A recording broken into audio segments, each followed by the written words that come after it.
Il y a des histoires qui ne ressemblent à aucune autre et c'est précisément pour ça qu'elles méritent d'être racontées. Bonjour à tous, ici Tazio pour Culture Internet. Aujourd'hui je vous fais le récit du T24 Festival, une histoire un peu débile que j'ai découvert il y a quelques jours sur Reddit et qui me paraît absolument indispensable à connaître. Tout commence en 2010 sur un forum sud-coréen. Un fil de discussion s'ouvre autour d'un sujet simple. C'est quoi le truc le plus absurde que vous ayez fait pendant votre service militaire? En Corée du Sud, c'est un thème un peu universel. Le service est obligatoire et chacun y va de son anecdote plus ou moins crédible. Sauf qu'au milieu de tous ces souvenirs, un commentaire va tout changer. Un homme affirme avoir monté seul une tente pour 24 personnes.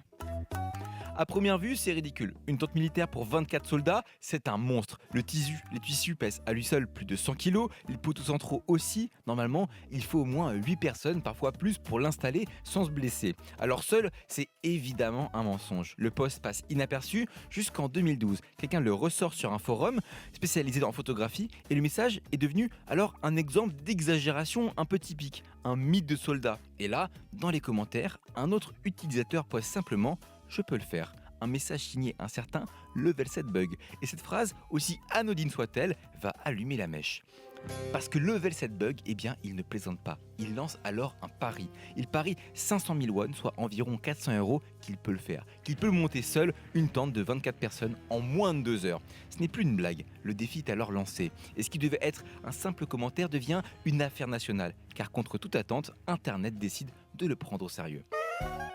Très vite, des gens s'organisent. Quelqu'un parvient à trouver une vraie tente militaire, une école accepte d'accueillir l'événement dans sa cour, des bénévoles se proposent, des marques veulent même le sponsoriser, des chanteurs s'invitent et même une ligne de bus temporaire est créée pour transporter les spectateurs. Oui, c'est énorme. On commence à appeler ça le T24 Festival. Le jour du défi est fixé au 8 septembre 2012 dans la cour de l'école élémentaire de Shinwon à Séoul.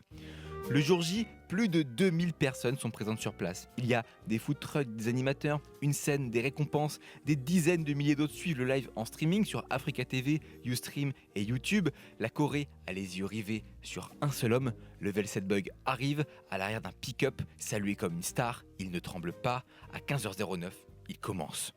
Et pendant 1h30, tout le monde regarde un homme transpirer, lutter, se battre avec des barres métalliques et des pages de 100 kg. Il monte les premiers piliers, il prend des pauses, il fait des selfies avec la foule, il grimpe sur le toit de la tente et surtout, il réussit. À 16h34, la tente est montée. Solide, droite, sans triche, il a tenu son pari. Il reçoit alors un trophée, des cadeaux, une ovation. Le ministère de la Défense coréen tweet même « On a enfin la preuve que c'est possible ». Certains plaisantent « Attention, maintenant on va demander à tous les soldats de le faire seuls ». D'autres sont juste ébahis. L'homme devient alors une micro-célébrité. Il passe à la télé. On lui propose même de participer à des émissions de survie. Bref, le buzz est total.